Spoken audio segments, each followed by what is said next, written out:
கர்த்தருக்கு ஸ்தோத்திரம். கர்த்தர் நல்லவர், அவர் கிருபை என்றும் உள்ளது. இந்த நாளுக்காக எடுத்துக்கொள்ளப்பட்ட வேத வசனம் லூக்கா 18வது அதிகாரம் 1வது வசனம். சோர்ந்து போகாமல் எப்பொழுதும் ஜெபம் பண்ண வேண்டும். ஆமென். இதை பார்த்து கொண்டு இருக்கிற பிரியமான சகோதர சகோதரிகளே, கர்த்தருடைய வார்த்தை சொல்கிறது, நாம் எப்பொழுதும் சோர்ந்து போகாமல் ஜெபிக்க வேண்டுமா? அதாவது நம்ம ஒரு காரியத்துக்காக நம்ம ஜெபித்திருப்போம், பதில் வராமல் இருக்கும், தாமதமாகும்.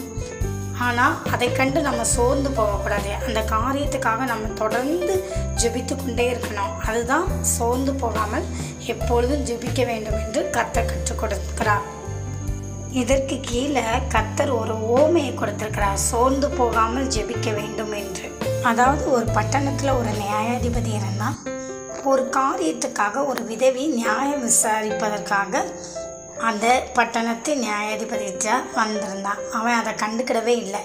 இவன் டெய்லி வந்து அதை சொல்லிக்கிட்டே இருந்தான். அந்த விதவை சொல்லிக்கிட்டே இருக்கிறது நிமித்தம் அவன் ஏதாச்சும் இந்த விதவிக்கு செய்ய வேண்டுமே, நியாயம் செய்ய வேண்டுமே என்று சொன்னான்.